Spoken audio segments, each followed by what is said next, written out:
Hey everyone and welcome. I'm Jean Chatzky, CEO of HerMoney. I'm so excited to be here with all of you today. My team at HerMoney and the folks at Principal are so glad that you could join us for this special presentation.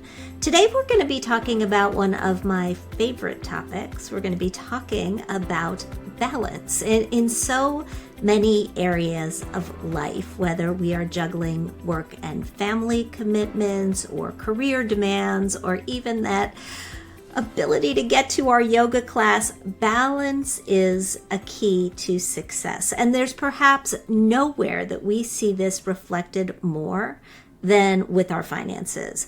We all have competing financial priorities. In any given month, we may need to save for retirement, build an emergency fund, help out an aging parent, contribute to a child's college education, make sure we're properly insured, take care of all our basic financial needs, and yes, of course, have at least a little bit of fun. And I know everything on this list probably sounds so familiar, but familiar doesn't mean easy.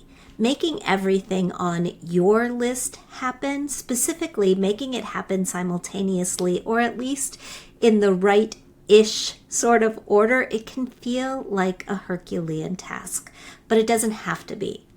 The key to making financial trade-offs is understanding the pros and cons involved in each item on your list specifically, as well as the place that they hold in your list of personal priorities. Then I found it's best to break those challenges down into the sort of bite-sized pieces that you can do habitually for as long as you need to, even if that's for the rest of your life.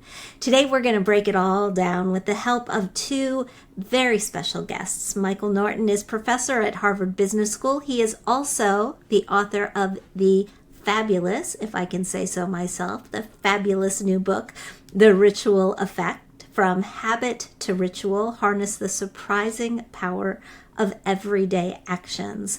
We're also joined by Heather Winston, certified financial planner and assistant vice president, head of product strategy for individuals within retirement and income solutions at Principal Financial Group. Welcome, guys. Thanks for being here. Thanks, Jean. Happy to be here.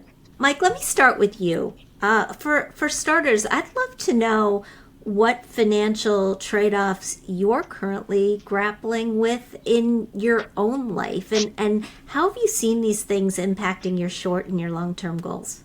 Yeah, I'm one of the people who waited to have kids till a little bit later in life, and so I have the young child and older parents at the same time sort of crunch, and so it is both financially, but I think also time and emotionally. I think all of these things are difficult to balance when we're torn between, these, I don't want to be technical, with like these multiple accounts in a sense of that we're trying to cope with.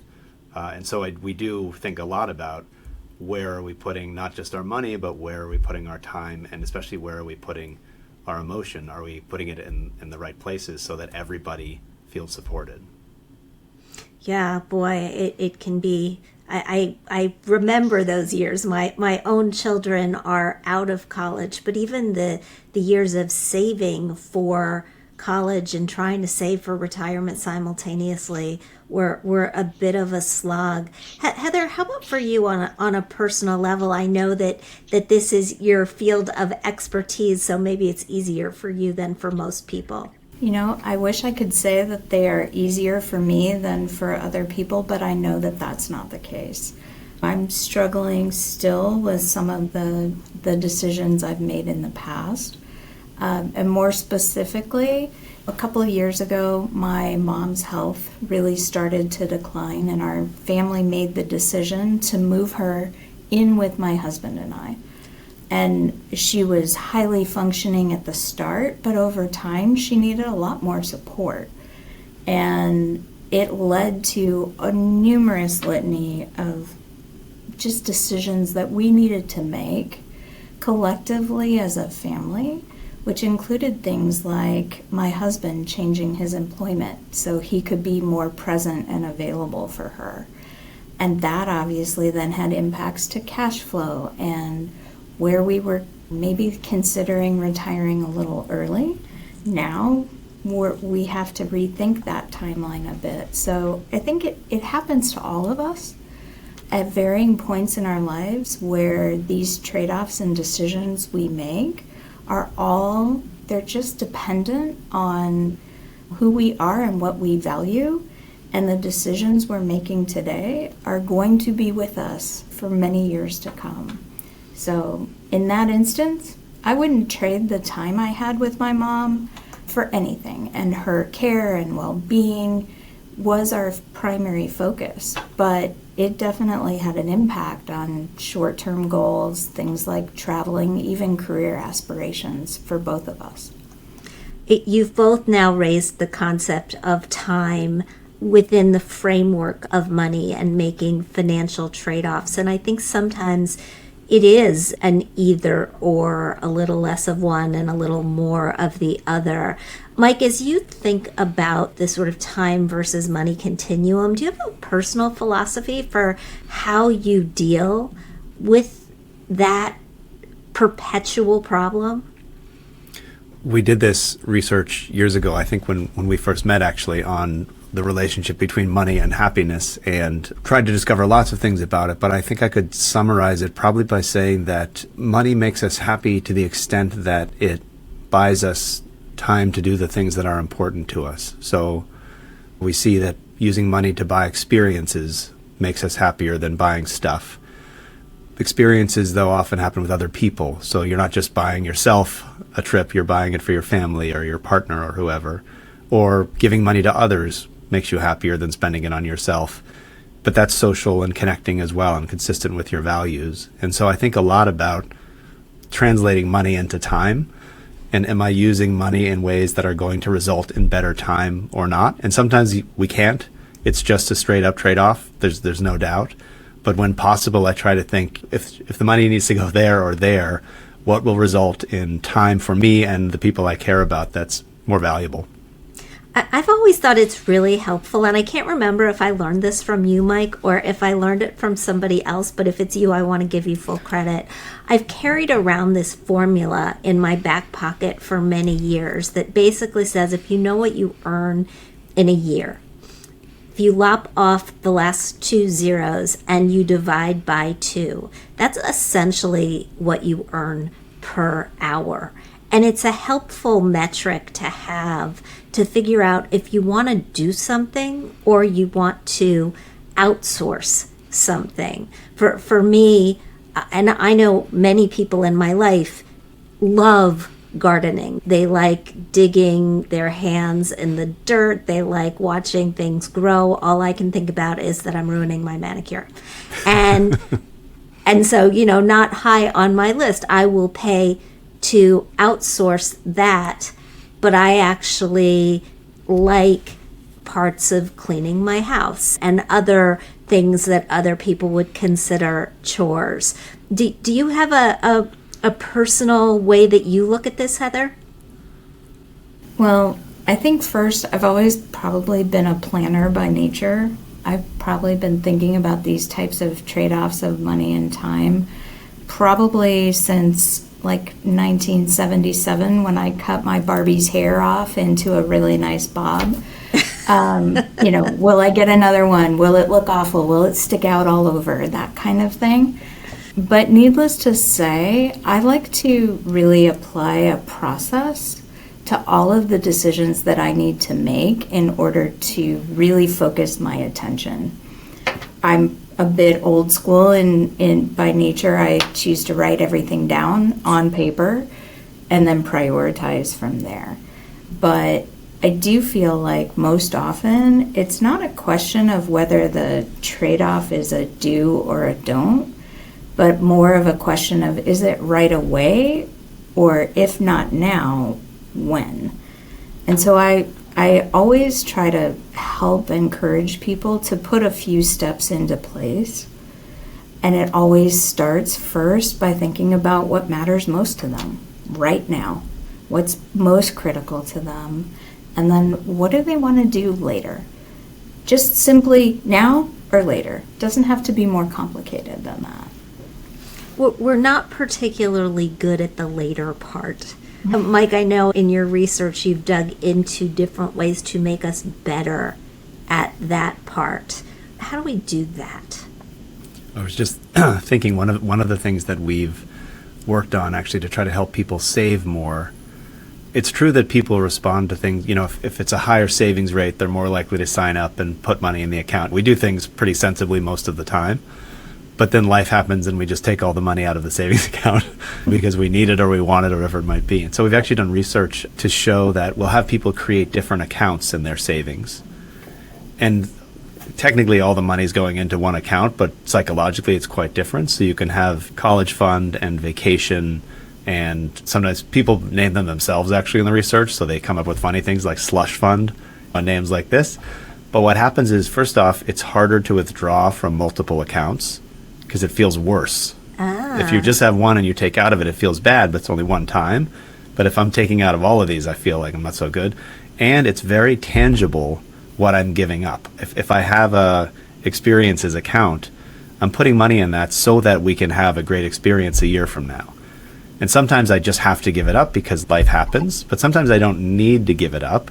And that can help us think a little bit more future oriented. No, wait a second, I want that money and I would love to do something today, but I also want that money in there because I'm saving for a specific thing. So we do see on the margin, setting up accounts like this help people not so much save more actually, but mainly withdraw less, which is also helpful typically. Oh, that's fascinating. I actually have never heard that explanation before, but it makes complete sense that it's not that you're putting in for specific goals, but that you're not pulling out and robbing yourself of the opportunity to have those goals and those experiences down the road.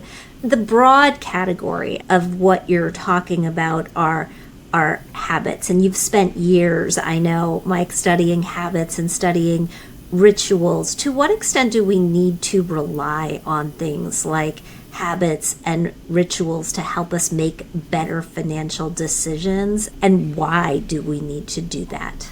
We've done some research. My collaborator Jimena Garcia-Rada studies decision-making in couples, in married couples and romantic couples, which is, I think, one of the most interesting topics in the world.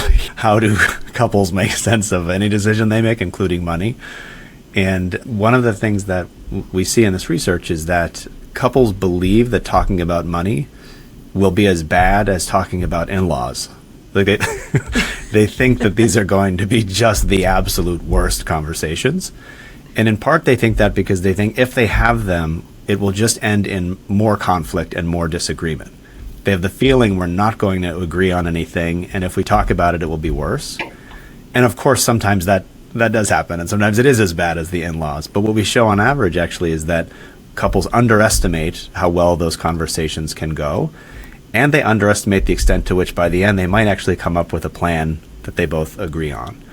And so making it a habit, or we would think about it as almost like a ritual, that we always make sure that we have these conversations every Friday night or whenever we have the time to do it.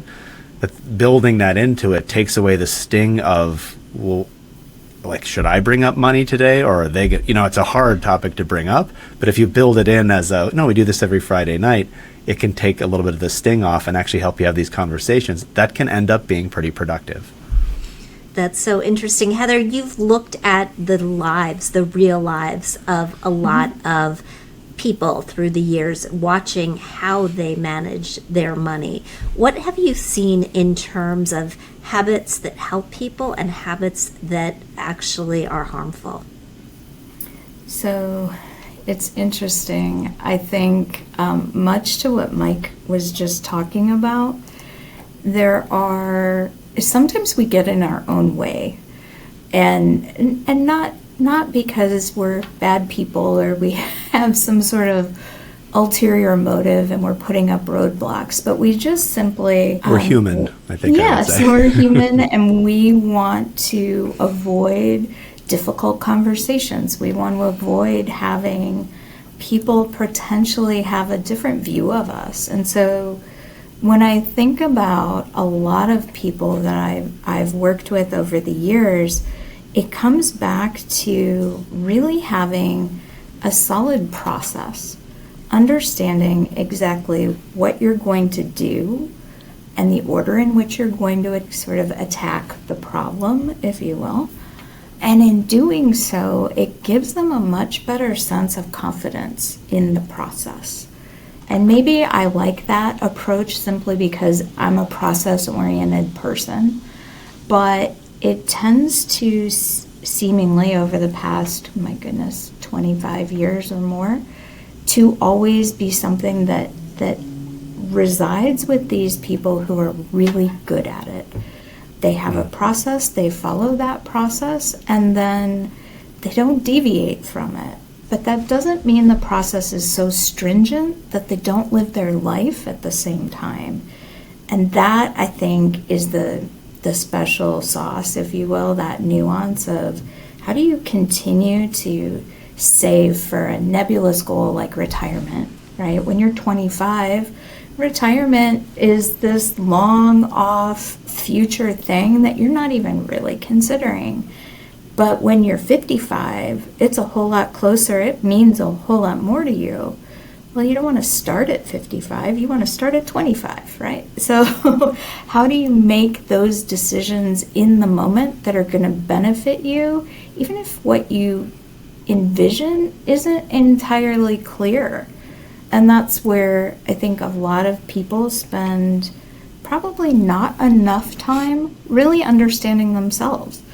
What matters to them? What do they truly value? What are the decisions they're willing to make, and where are the compromises as well? Mike, I see you're shaking your head. We've had people, what I was thinking is we've had people take their credit card statement, and some credit card companies, they make buckets for you, travel and things like that, and a pie chart, something like that. But it's not clear that those are the right ones for us to be thinking about. They're just handy. And so we actually will have people print out their credit card statement and make their own categories. And people make all kinds of different categories. We do the same thing with savings that I just talked about. We also do it with spending, in a sense. Like, what are the categories where you're spending money? And when you see it like that, it can really help you see misalignments. That to the extent you have discretionary income, you say, wow, I had no idea I was spending so much on this thing that I don't really care about, and we don't really care about, and not very much on generosity or some other value that you might have. And it can really help you just as a quick snapshot say, let's do a little more of this and a little less of that.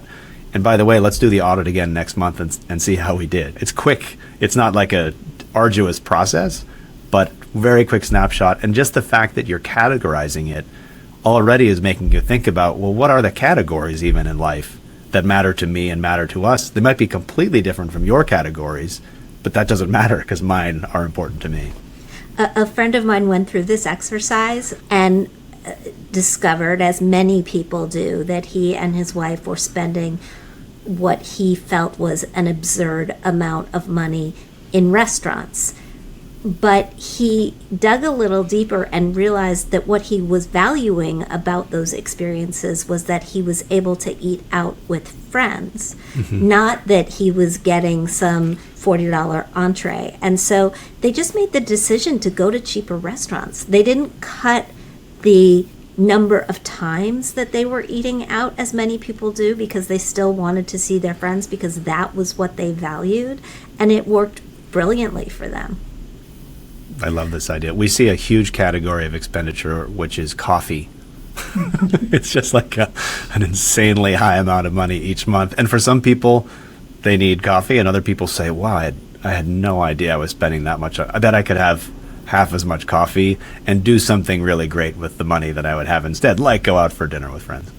Yeah, but if you're a gig worker and you're sitting in that coffee shop for hours because that's become your office, that coffee all of a sudden is worth paying for. So it's totally individual. Sometimes it's not as individual, though. When we're looking to figure out what our priorities should be, when we're looking at financial decisions and where we should use that next dollar, where we should prioritize things in our life. And sometimes, Heather, we actually look at the tax code and let it lead the way. Why does this work?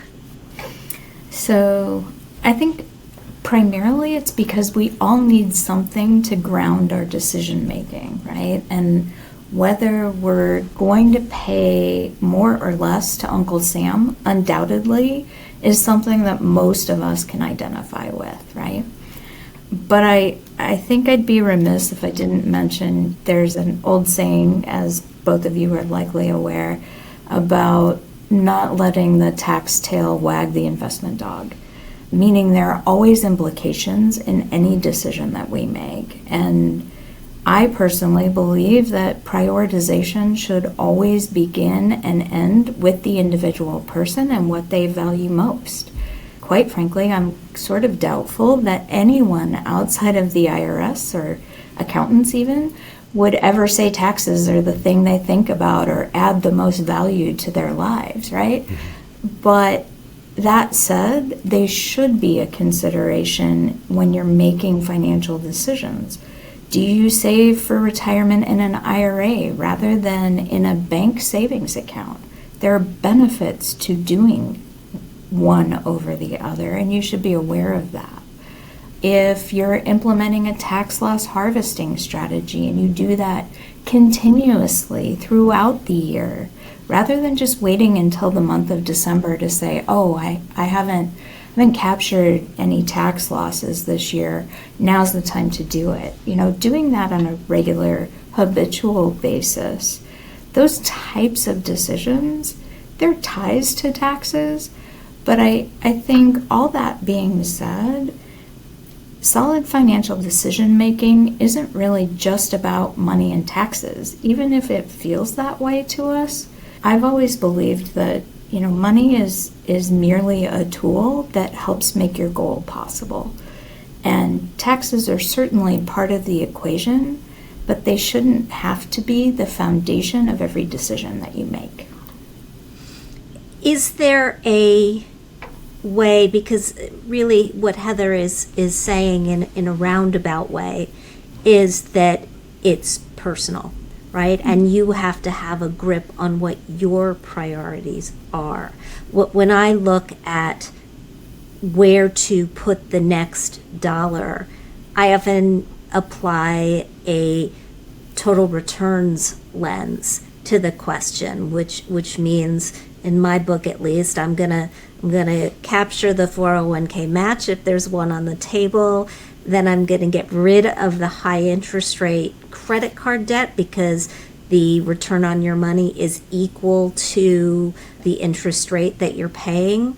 Then I'm gonna max out all those tax advantaged buckets like the HSA and the IRA and the rest of the 401k and the 529, and then I'm gonna look at the discretionary stuff that doesn't have a tax advantage attached to it. But again, that's by the numbers. And when we want to look at it through a lens of life, is there a way to parse, am I better off saving for retirement or paying off my student loans? Am I better off buying a house or maintaining some flexibility? I mean, these are the real life decisions that people are looking at, Mike.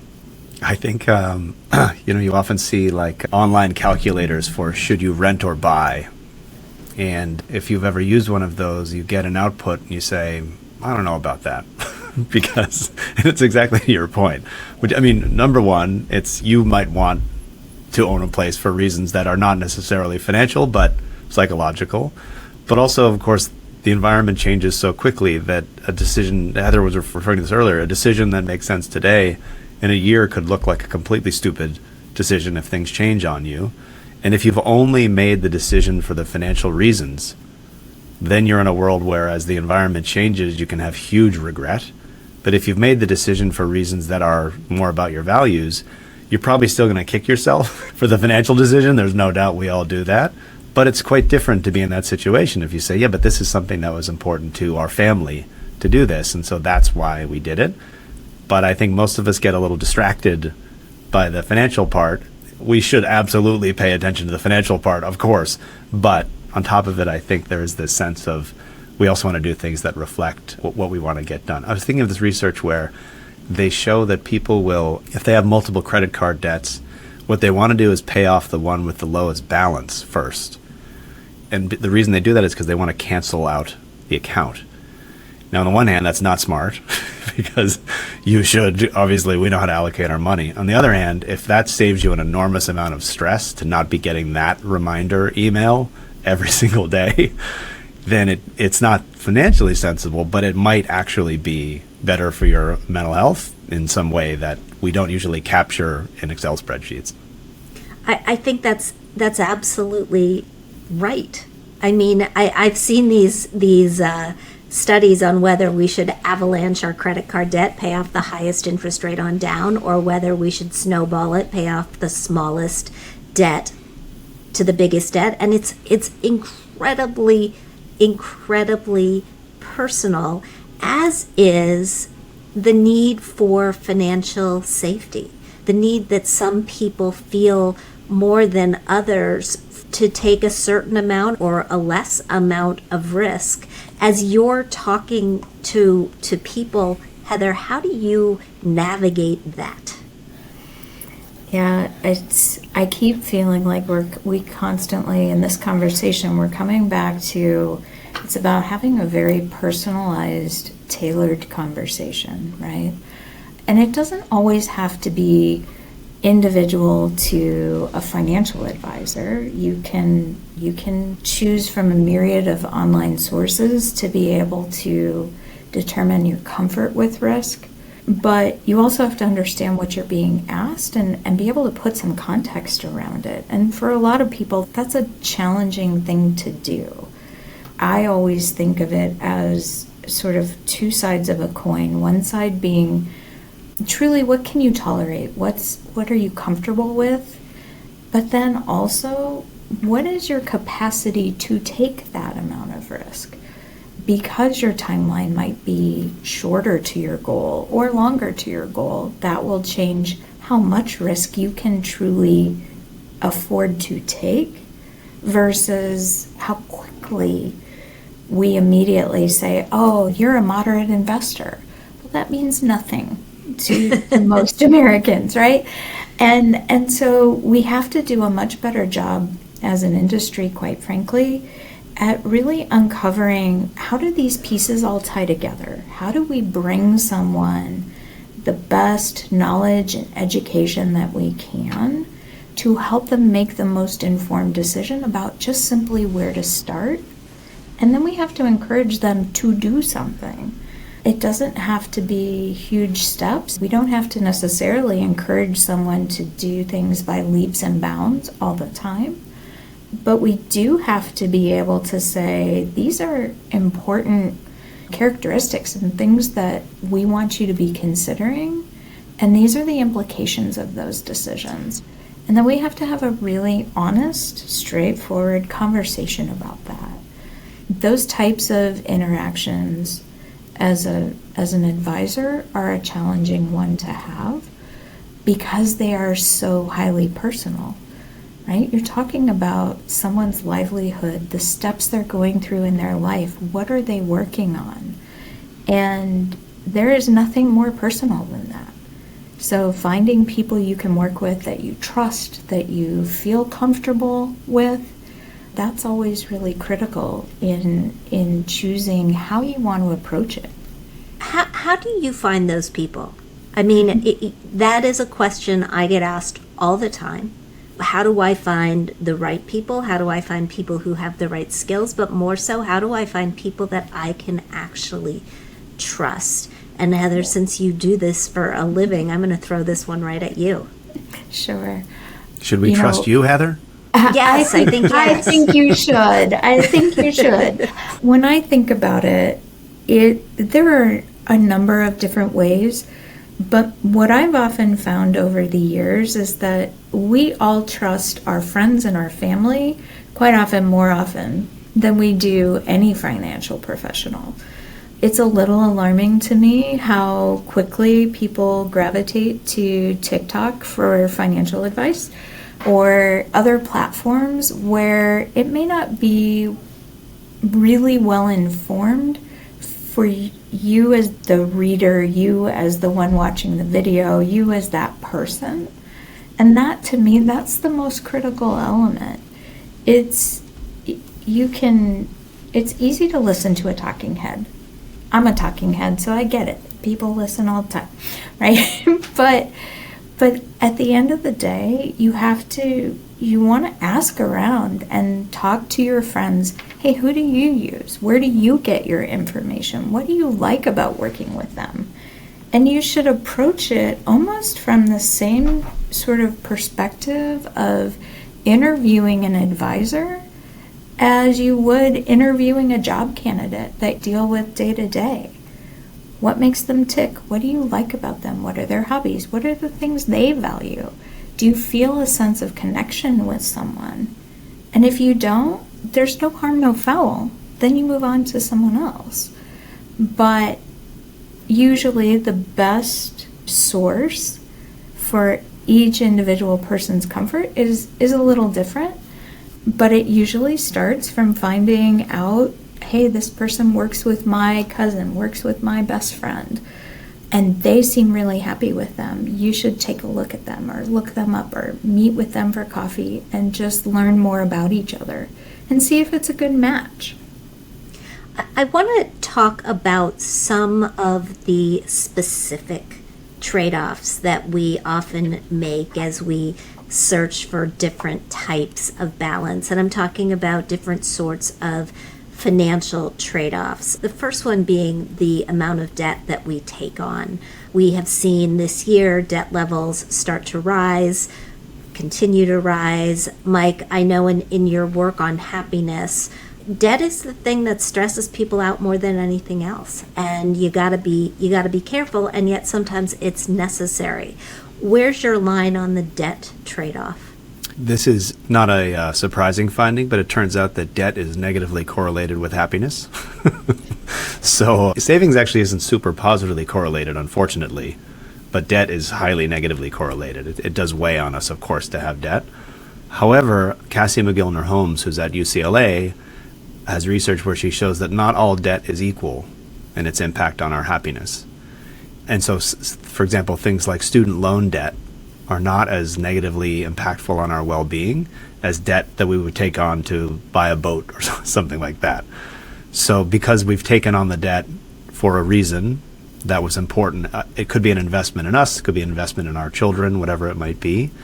And so I do think a lot about, if I'm going to take on debt, is it in the service of something that's very important, or is it in the service of something that perhaps I don't need? And we don't always have all the money where we can just make those decisions. Sometimes we have to take on debt, of course, but on the margin, I think about what are the kinds that are, none of them are going to feel great, but what are the kinds that I'll feel that it was a wise decision, even if I have stress and worry about it. Next on my list is insurance, which is a funny product, right? It's the product that we pay for in the hope that we're never going to have to use it in many cases, which leads people, especially when it comes to some specific types of insurance, disability insurance is the one that comes to mind most, leads people not to buy what they really need.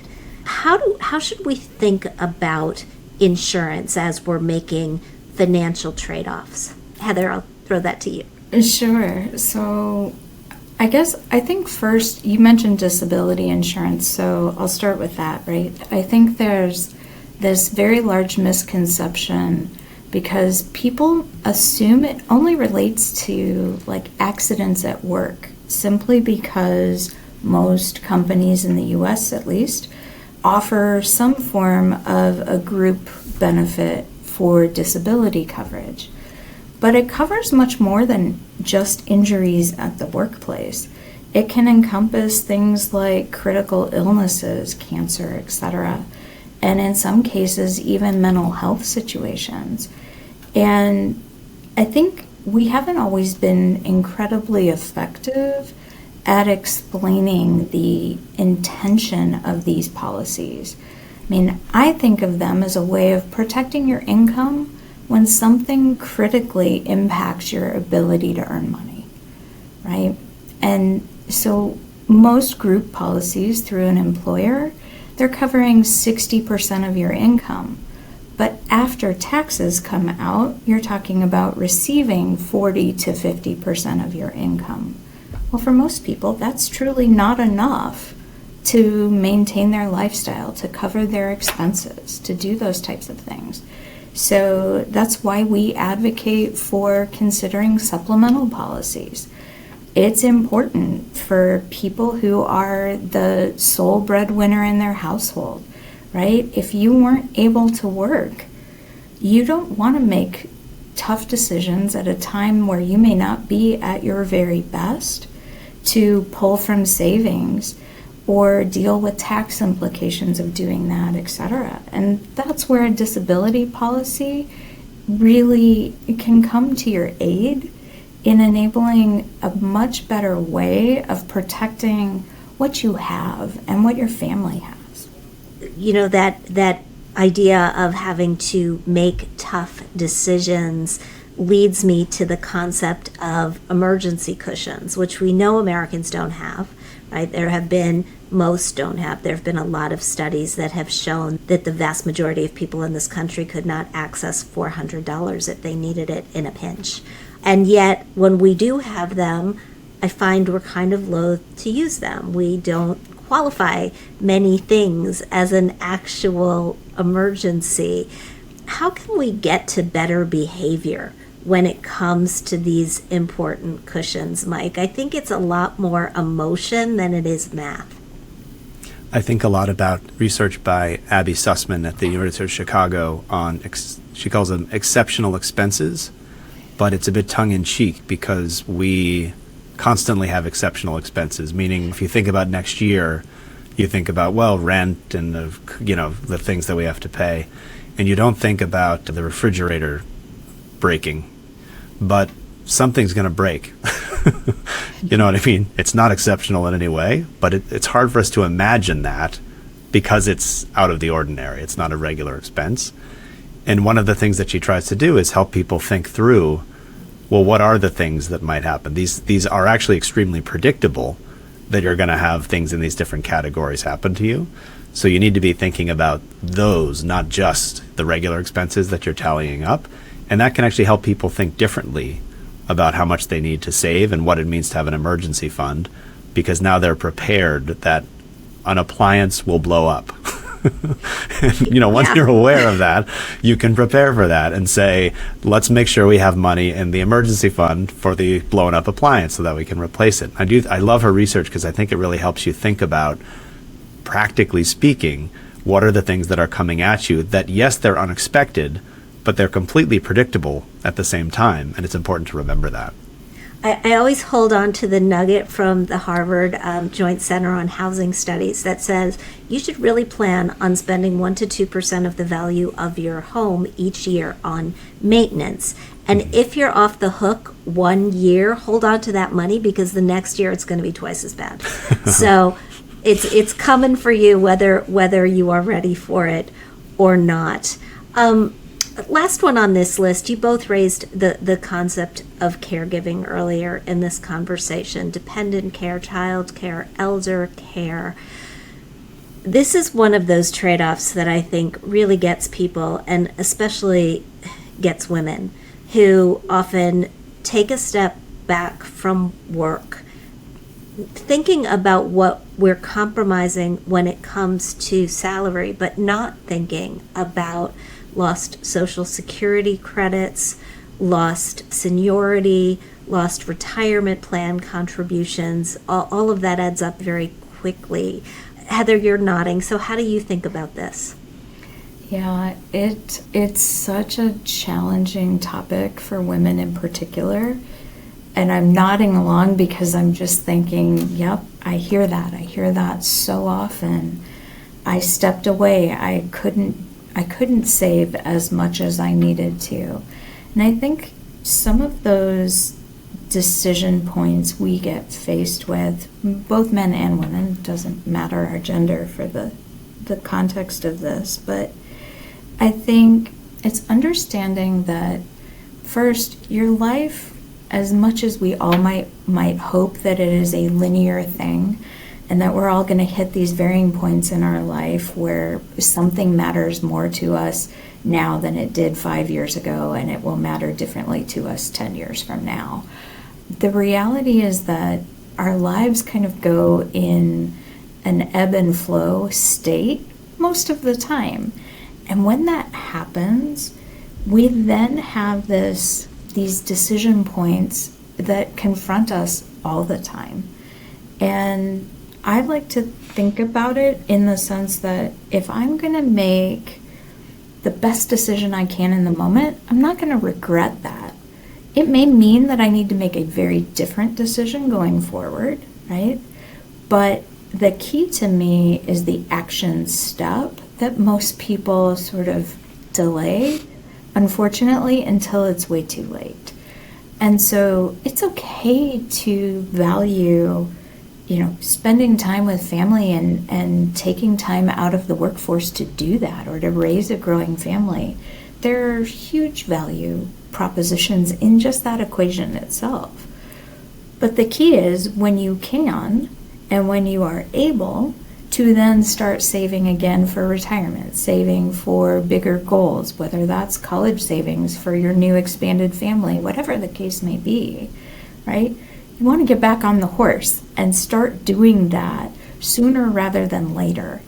Or unfortunately, life continues to move forward, right, with or without us. And as time passes, then you're like, gosh, now I have a bigger hole to get out of. Even if it's decreasing your contribution rates, but decreasing it to a level that is more meaningful for you in the moment, you're still doing something. And doing something is always going to be better than doing nothing at all. I think, Mike, that Heather makes such an important point. When we talk about things like habits and rituals, sometimes if we mess up, we feel like we have completely blown it. How do you get people okay with this in-between sort of squishy territory that she's talking about? Yeah, I was thinking when I teach decision making, one of the things that we discuss is a very simple 2x2, which is just process and outcome. And you can have a good or bad process and a good or bad outcome, and that makes 4 cells of life. And good process is always good, even if it's a bad outcome. The biggest mistake people make is they get a good outcome with a bad process, and they think it was a good process. That happens just very often in life. We make the mistake of saying, well, if it worked out well, I must have been doing the right thing. So that's one hazard, I think, is to think about, yeah, that worked out, but is that really the process we wanted? But what you do see is that when people use a good process, even if the outcome isn't what they had hoped for, they feel a lot better about the decision than if the process wasn't good to begin with. And that's true of our own decisions. It's also true when we judge other people's decisions. If you make a bad decision and I know that you had a bad process, then I really think you're an idiot. If it doesn't turn out well, but you had a good process, I think, well, that happens. That happens to us. And so that is the mindset. We're a little bit easier on ourselves if we really feel like, you know what, given the information at hand, we really tried to make the best decision possible. I'm still upset that it hasn't worked out the way that I wanted, but I have some buffer that I'm not the biggest idiot in the world because we tried to do the best that we could. I think that's a very optimistic way to go through life, actually. I think that gives us a lot of grace, because of course sometimes it's not going to work out even if we do the right things, but knowing that we have done them right is a reward in and of itself. This has been a great conversation. Thank you both so much for being here. If you wanted to leave our viewers with a final suggestion or thought about balance and trade-offs, what would it be? And Mike, let you go first. I would return to something we talked about earlier, which is whether it's with your spouse or whoever else is in your life, don't put off the conversations, because that's not helping anybody. And they may turn out better than you hoped, but even if they are tough, still better to have had them now than in 5 years when it's too late to make better decisions. And Heather? Oh, I think truly in my mind, anytime you're confronted with making those decisions, those trade-offs, keep in mind that they're not an all or nothing type of thing. They're also rarely a forever type of decision. So it's why I tend to talk so much about the need to take time to really understand who you are and what matters to you, and the things you're willing to sacrifice today for a better future. But there's no one-size-fits-all approach. There's no magic bullet, no matter how much any of us must, from time to time truly think, oh gosh, wouldn't it be great if I could just look in the crystal ball and make it come to fruition? But there's no magical way of navigating through life to never encounter a difficult setback or to be able to kind of smooth sail through it. So I think the key is to make the most informed choices you can in the moment.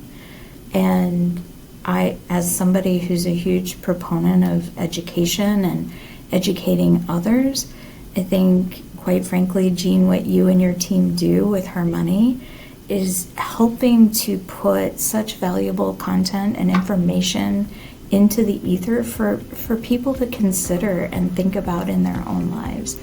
But it's helpful because more than anything else, it gives people a context to look at their own life and examine their own choices kind of through that lens. And to me, that's the most critical part.